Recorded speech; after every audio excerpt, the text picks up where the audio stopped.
Hello everyone, मैं हूं राकेश। स्वागत करता हूं एक और नई वीडियो में। दोस्तों, आज हम बात करने वाले हैं सोलर पैनल इंस्टॉलेशन बिजनेस के बारे में। बहुत सारे ऐसे व्यूअर्स होंगे, बहुत सारे ऐसे लोग होंगे जो सोलर पैनल इंस्टॉलेशन बिजनेस करना चाहते होंगे। तो ये सारा पॉइंट जो इस वीडियो में हम लोग कवर करने वाले हैं, ताकि जो भी डाउट होगा आप लोग का, ये सारा डाउट इसी वीडियो के माध्यम से दूर हो जाएगा। जैसा कि आप यहाँ पर देख रहे हैं, सबसे पहला जो हमारा पॉइंट है वो है मार्केट एंड रिसर्च का। देखिए, मार्केट एंड रिसर्च ये पॉइंट जो है बहुत इंपॉर्टेंट पॉइंट होता है, क्योंकि सबसे पहले जो है आपको मार्केट में किस चीज का डिमांड है उसको आपको समझना पड़ेगा कि जहां पर मैं ये बिजनेस ओपन कर रहा हूं, ये बिजनेस उस मार्केट में चलेगा कि नहीं चलेगा, उसका डिमांड वहां पर है कि नहीं है, पब्लिक सोलर प्लांट लगाएगा कि नहीं लगाएगा, इंडस्ट्रियल वाले लगाएंगे कि नहीं लगाएंगे, कॉमर्शियल वाले लगाएंगे कि नहीं लगाएंगे। ये सारा पॉइंट जो है पहले ही आपको एनालाइज करना पड़ेगा। एनालिसिस करने के बाद जो है आप वहां पर सोलर प्लांट का सोलर इंस्टॉलेशन बिजनेस जो है आप वहां पर डाल सकते हैं। तो यहां पर आपको एक टारगेट जो है वो सेट करना पड़ेगा, जो प्राइम लोकेशन पर होना चाहिए, जहां पे जो है इंडस्ट्रियल एरिया होना चाहिए, कॉमर्शियल एरिया होना चाहिए या फिर रेसिडेंशियल एरिया होना चाहिए। तभी जो है वहां पर आपका सोलर प्लांट इंस्टॉलेशन का बिजनेस जो है अच्छे से चलेगा। उसके बाद अगर आप वहां पर देखेंगे तो वहां पर जो है कम से कम जो है कंपटीटर्स होना चाहिए, या फिर उसके बाद देखेंगे तो प्राइसिंग का जो स्ट्रेटजी है वो आपके पास होना चाहिए, और कस्टमर परफॉर्मेंस जो है वो आपके पास होना चाहिए। ये सब चीज़ जो है मार्केट में घूम करके, मार्केट में देख करके आपको इसके ऊपर रिसर्च करना पड़ेगा। सबसे पहला पॉइंट यही था। दूसरा पॉइंट अगर हम देखेंगे तो बिजनेस प्लान के बारे में, कि जब हम बिजनेस करने के लिए चलते हैं तो वहां पर एक हमें प्लान बनाना पड़ता है, एक हमें शेड्यूल बनाना पड़ता है, जिसके आधार पर हम लोग काम करते हैं। तो उसके बाद अगर हम यहां पर देखेंगे बिजनेस प्लान के बारे में, तो देखिए, जब भी आप कंपनी बनाने के लिए चलते हैं या फिर बिजनेस करने के लिए चलते हैं तो वहाँ पर जो आपको एक कंपनी बनाना पड़ता है, और कंपनी में जो है आपको एक प्लान लेकर के चलना पड़ता है। आपके पास एक मिशन होना चाहिए, आपके पास टारगेट होना चाहिए कि हाँ, मुझे अब यहाँ तक ये करना है, उसके बाद हमें ये करना है, इसके बाद हमें ये करना है। यानी आपके पास एक टारगेट होना चाहिए, आपके पास जो है मिशन होना चाहिए, तभी जो है आप अच्छे से काम कर पाएंगे। इसीलिए बिजनेस प्लान आपके पास होना बहुत ही ज़्यादा ज़रूरी है। आप यहाँ पर देख पा रहे होंगे तो यहाँ पर भी इंडिकेट किया गया है कि आपके पास जो है एक मिशन होना चाहिए, उसका टारगेट आपके पास होना चाहिए मार्केट का। देख रहे हैं, मार्केट में आपके पास टारगेट होना चाहिए कि अगर मान लीजिए कि अगर 1000 उसमें घर है तो कम से कम जो है 100 घर पे तो हम लोग सोलर प्लांट जरूर हम लोग लगाएंगे। तो इस तरह से जो है आपको अपने कस्टमर को कन्विंस करना है, अपने कस्टमर से बात करना है, ताकि जो है आप देखिए, उसमें ये भी चीज़ डिपेंड करता है कस्टमर को आप कैसे अपने अंदर खींचते हैं। कस्टमर को आप ये बोलिएगा कि हाँ, हम लोग सर्विस प्रोवाइड करेंगे, प्राइसिंग स्ट्रक्चर दिखा दीजिएगा कि सबसे कम रेट में हम लोग लगाने वाले हैं, हम आपको इसी रेट में प्लांट लगा करके दे देंगे। तो उसके बाद अगर देखिएगा मार्केट स्ट्रेटजी के बारे में, क्योंकि देखिए, अगर आप बिजनेस डाल रहे हैं तो वहाँ पर ऑलरेडी कुछ ना कोई बिजनेस और होगा, आपके रिलेटेड जो है और भी बिजनेस वहाँ पर होंगे। तो आपको उसका जो प्राइसिंग है, स्ट्रेटजी है मार्केट में, वो लेकर के भी चलना है। अगर दूसरा लोग मान ले कि अगर 40 रुपये पर किलोवाट के हिसाब से लगा रहे हैं तो आप 35 के हिसाब से लगाइए, लेकिन हाँ, ऐसा नहीं कि क्वालिटी से कम्प्रोमाइज़ करना है। क्वालिटी से बिल्कुल कम्प्रोमाइज़ मत कीजिएगा। तभी देखिए, जितना अच्छा क्वालिटी रखिएगा उतना अच्छा आपका बिजनेस चलने वाला है। उसके बाद जो है आपको फाइनेंशियल जो है प्रोजेक्शन आपको वहाँ पर प्लान में इंक्लूड करना पड़ेगा। ओके, उसका नेक्स्ट पॉइंट हम लोग देखेंगे, डिटरमाइन योर बिजनेस मॉडल। देखिए, बिजनेस मॉडल बनाना बहुत ज़्यादा जरूरी होता है। बिजनेस मॉडल में क्या है, आपको फोकस करना है। किस चीज़ पे फोकस करना है? रेसिडेंशियल पे फोकस करना है, कॉमर्शियल पे फोकस करना है, और उसके बाद जो है यूटिलिटी स्केल इंस्टॉलेशन पर आपको फोकस करना है। मतलब जैसे कि मैंने पहले बताया कि आपको वैसा लोकेशन, वैसा जगह आपको टारगेट करना है जहाँ पे जो है रेसिडेंशियल एरिया होना चाहिए, जहाँ पे कॉमर्शियल एरिया होना चाहिए, या फिर जहाँ पर जो है इंडस्ट्रियल एरिया होना चाहिए। अगर उस जगह पे आप लोग प्लान डालते हैं तो आपका बिजनेस जो है 110% अच्छे से चलेगा। ओके, जैसा कि आप लोग जानते हैं कि जब भी कोई कंपनी आप लोग बनाते हैं या हम लोग बनाते हैं या कोई भी लोग बनाते हैं तो वहाँ पर जो है कुछ ना कुछ पेपर वर्क यानी डॉक्यूमेंटेशन वर्क करना पड़ता है। तो डॉक्यूमेंटेशन में क्या क्या रहेगा, जैसा कि यहाँ पर पॉइंट में देख रहे होंगे आप लोग, लीगल एंड रेगुलेटरी कंप्लायंस। मतलब यहाँ पर जो है आपकी जो कंपनी होगी, आप जो कंपनी बना रहे हैं वो कंपनी जो है गवर्नमेंट से जो है ऑथराइज होना चाहिए। मतलब जिसको हम लोग बोलते हैं कंपनी को रजिस्टर्ड करना। तो हम लोग जो है कंपनी को अपने गवर्नमेंट के जो रूल रेगुलेशन है उसके द्वारा हम लोग क्या करते हैं, रजिस्टर्ड करते हैं। ओके, उसके बाद यहाँ पर देखेंगे तो बहुत सारे लोग ऐसे हैं जो मतलब लोकल, अगर छोटा मोटा बिजनेस कर रहे हैं तो लोकल म्यूनिसिपालिटी वाले से भी ऑथराइजेशन ले लेते हैं। ओके, तो उसके लिए आपको जो यहाँ पर एक लाइसेंस लेना पड़ेगा। लाइसेंस का परमिट आपके पास होना चाहिए। इंक्लूडिंग क्या क्या होना चाहिए? इलेक्ट्रिकल कॉन्ट्रैक्टर लाइसेंस होना चाहिए, क्योंकि आप बिजली का काम कर रहे हैं, इंस्टॉलेशन का काम कर रहे हैं, तो यहाँ पर जो है आपके पास एक लीगल कॉन्ट्रैक्टर लाइसेंस आपके पास होना जरूरी है। उसके बाद यहाँ पर आप देखेंगे तो परमिट रिक्वायर्ड होगा कंस्ट्रक्शन एंड इंस्टॉलेशन के लिए, क्योंकि देखिए आप जो प्लांट लगा रहे हैं ये दोनों में आता है, कंस्ट्रक्शन में भी आ जाता है और इंस्टॉलेशन में भी आ जाता है। तो इसलिए आपके पास जो है लाइसेंस होना बहुत ही ज़्यादा जरूरी है, चाहे आप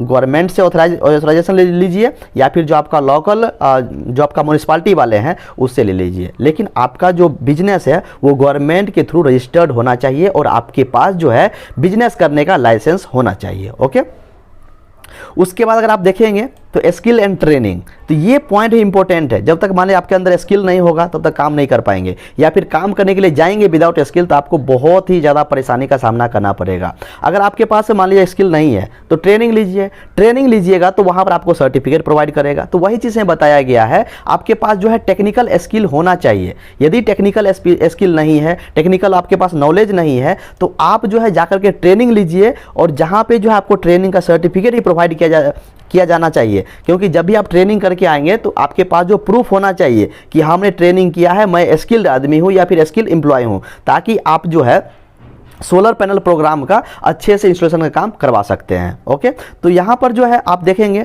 तो मेंटेनेंस का भी यहाँ पर दिया गया है, क्योंकि आप जब ट्रेनिंग लेने के लिए जाइएगा यहाँ पर जो है इंस्टॉलेशन से लेकर के मेंटेनेंस का मतलब दोनों काम आपको बताया जाएगा, वहाँ पर सिखाया जाएगा। ओके, उसके बाद अगर आप यहाँ पर देखेंगे पॉइंट, तो यहाँ पर पॉइंट दिया गया है सप्लायर एंड इक्विपमेंट्स। जैसा कि मान लीजिए अगर हम मान लीजिए कि इंस्टॉलर हैं, सोलर प्लांट का बिजनेस कर रहे हैं, तो अगर हम कोई कस्टमर को हायर किए, किसी कस्टमर के घर में प्लांट लगाना है तो कैसे लगाएंगे? हमें मटेरियल लाना पड़ेगा। मटेरियल में हमें देखना पड़ेगा कि जो वेंडर से मटेरियल मंगा रहा हूँ वो वेंडर जो है वो रिप्यूटेबल वेंडर होना चाहिए। ऐसा नहीं है कि मतलब कहीं से मटेरियल उठा लिए, कहीं से ऐसा करोगे आप लोग तो वहाँ पर जो आपको लोकल मटेरियल दे देगा, जिसका जो है लाइफ पीरियड बहुत कम होगा, परफॉर्मेंस बहुत कम होगा, क्वालिटी खराब होगा। इसलिए ऐसा वेंडर से आपको मटेरियल परचेस नहीं करना है, क्योंकि जब भी आप प्लांट लगा रहे हैं तो वहाँ पर आपको जो है 25 ईयर्स का या फिर 30 ईयर्स का वारंटी देना पड़ेगा। तो वारंटी के लिए वारंटी के हिसाब से जो है मटेरियल आपको इंस्टॉल करना पड़ेगा, ताकि आपका प्लांट जो है, जिस कस्टमर को आप प्लांट लगा रहे हैं वो कम से कम जो है 30 ईयर्स तक तो प्लांट चले। उसके हिसाब से आपको यहाँ पर सिलेक्शन करना पड़ेगा वेंडर का, और उसी के हिसाब से सिलेक्शन करना पड़ेगा मटेरियल का भी। तो यहाँ पर ये पॉइंट में यही बताया गया है, जो भी वेंडर से आप मटेरियल मंगा रहे हैं वो वेंडर जो है वो या फिर सप्लायर जो है वो रिप्यूटेबल सप्लायर होना चाहिए, चाहे वो सोलर पैनल का हो, आप देख रहे हैं, चाहे वो सोलर पैनल का हो, चाहे इन्वर्टर का हो, चाहे माउंटिंग स्ट्रक्चर का हो, चाहे फिर हमारा ट्रांसफार्मर के लिए हो, एलटी पैनल के लिए हो, एसटी पैनल के लिए हो, AC DC wire A to Z चीज़ के लिए, मतलब जितना भी हम मटेरियल परचेस करेंगे वो सारा मटेरियल जो है वो रिप्यूटेबल वेंडर से हमें परचेस करना है, जो हमें वारंटी के साथ दे कि हाँ भैया ये मटेरियल जो है इतना साल तक चलेगा और इसका मैं वारंटी लेता हूँ, तभी तो आप आगे वारंटी दे पाएंगे ना। इसलिए इस चीज़ को आपको फोकस करके चलना है। अब मान लीजिए कि सब कुछ फाइनल हो गया, तो वहाँ पर जो है आपको एक लोकेशन और ऑफिस सेटअप करना पड़ेगा। जैसा कि मान लीजिए कोई कस्टमर आएगा तो कस्टमर को आप कहाँ पर बैठा के बात कीजिएगा? आपके पास जो एक अच्छा ऑफिस होना चाहिए। कोई कस्टमर आ गया, कोई क्लाइंट आ गया, कोई वेंडर आ गया, कोई मान लीजिए जो कॉन्ट्रैक्टर आ गया, तो वहाँ पर जो है उसको बैठा करके बात करने के लिए आपके पास जो है एक ऑफिस होना चाहिए। तो आपको जो है एक ऑफिस सेटअप करना पड़ेगा। चाहे आप देखिए यहाँ पर बताया गया है सुटेबल ऑफिस स्पेस आपके पास होना चाहिए, एडमिनिस्ट्रेटिव टास्क होना चाहिए ताकि आप अच्छे से मीटिंग कर सके, क्लाइंट के साथ हो, कस्टमर के साथ हो, या फिर आपको जो है एक स्टोरेज रूम बनाना पड़ेगा, क्योंकि जितना भी मटेरियल आप लेकर के आएंगे ताकि उस आप स्टोर में अच्छे से रख सके। उसके बाद अगर आप देखेंगे तो आपके पास जो है एक वर्कशॉप रूम होना चाहिए। अगर मान लीजिए कोई मटेरियल ख़राब हो गया, कुछ हो गया, क्लीन करना है, साफ़ करना है या फिर मेंटेनेंस का काम करवाना है, तो उस जगह जो है आप लोग अच्छे से करवा सकते हैं। इसलिए ये चीज़ आपके पास होना चाहिए। लोकेशन के साथ जो है एक ऑफिस होना चाहिए, ऑफिस के साथ जो है आपके पास एक स्टोर रूम होना चाहिए, और उसी के साथ जो है एक वर्कशॉप रूम होना चाहिए। ठीक है, तो ये सारा पॉइंट आप लोग को दिमाग में होना चाहिए एक कंपनी बनाने से पहले। ओके, उसके बाद यदि आप देखेंगे कि अपने बिजनेस को मार्केट में इंप्रूव करना चाहते हैं, स्प्रेड करना चाहते हैं, फैलाना चाहते हैं, तो यहाँ पर जो है मार्केटिंग एंड ब्रांडिंग का पॉइंट आपको समझना पड़ेगा। क्योंकि देखिए अभी मार्केट में बहुत सारा बिजनेस चल रहा है। लोग क्या कर रहे हैं, दो टाइप से एडवर्टाइजमेंट कर रहे हैं। पहला हो गया ऑफलाइन, दूसरा आप देखेंगे तो डिजिटली कर रहे हैं, मतलब ऑनलाइन और ऑफलाइन दोनों तरीके से कर रहे हैं। तो आपको जो है अपने बिजनेस को इंप्रूव करने के लिए, बिजनेस को बढ़ाने के लिए, बिजनेस को स्प्रेड करने के लिए, बिजनेस को फैलाने के लिए आपको मार्केटिंग करना पड़ेगा। मार्केटिंग आप दोनों ढंग से कर सकते हैं। चाहे आप जो है एम्प्लॉय रख करके ऑफलाइन मार्केटिंग करवा दीजिए, कैटलॉग बढ़वा दीजिए, या फिर आप लोग जो है यूट्यूब पे, गूगल पे, फेसबुक पे, इंस्टाग्राम पे डिजिटली जो है आप लोग, या फिर न्यूज़ चैनल पे, या फिर और दूसरा कोई चैनल है तो उसके ऊपर भी आप एडवर्टाइजमेंट कर सकते हैं, मार्केटिंग कर सकते हैं, जिससे आपकी कंपनी का नाम होगा और आपका कंपनी जो है अच्छे से स्प्रेड करेगा, अच्छे से फैलेगा, जिसके कारण आपका बिजनेस बढ़ेगा। तो यहाँ पर वही चीज़ बताया गया है कि अपने कंपनी को प्रमोट करना है। प्रमोट करते समय आपको वहाँ पर खास ध्यान रखना है कि आप क्या क्या चीज़ प्रोवाइड कर रहे हैं। जैसा कि आप मतलब जो प्लांट लगा रहे हैं वो तो लगा ही रहे हैं, मटेरियल किस चीज़ का यूज, कौन सा कंपनी का यूज कर रहे हैं, कितना साल का आप वारंटी दे रहे हैं, सर्विस आप प्रोवाइड कर रहे हैं कि नहीं कर रहे हैं। तो ये सब चीज़ है। उसके बाद ब्रांडिंग मार्केटिंग में जो है आपको, जैसा कि मैंने आपको पहले बताया कि ऑनलाइन और ऑफलाइन दोनों तरह से आप कर सकते हैं, या फिर चैनल पे आप चैनल पे कर सकते हैं, वेबसाइट पे कर सकते हैं, सोशल मीडिया पे कर सकते हैं, एडवर्टाइजमेंट के थ्रू आप लोग कर सकते हैं, या फिर नेटवर्किंग इवेंट के माध्यम से भी आप लोग अपने बिजनेस को प्रमोट कर सकते हैं, मार्केटिंग कर सकते हैं। तो ये सारा पॉइंट जो है वो मार्केटिंग से रिलेटेड है। मार्केटिंग के बिना जो है आपका बिजनेस नहीं चलेगा। हाँ, छोटा मोटा लेवल पर कर रहे हैं तो चलेगा, लेकिन आप जो चाहते हैं कि मैं बड़े लेवल बिजनेस करूँ तो वहाँ पर जो आपको मार्केटिंग करना पड़ेगा, ब्रांडिंग आपको करना पड़ेगा।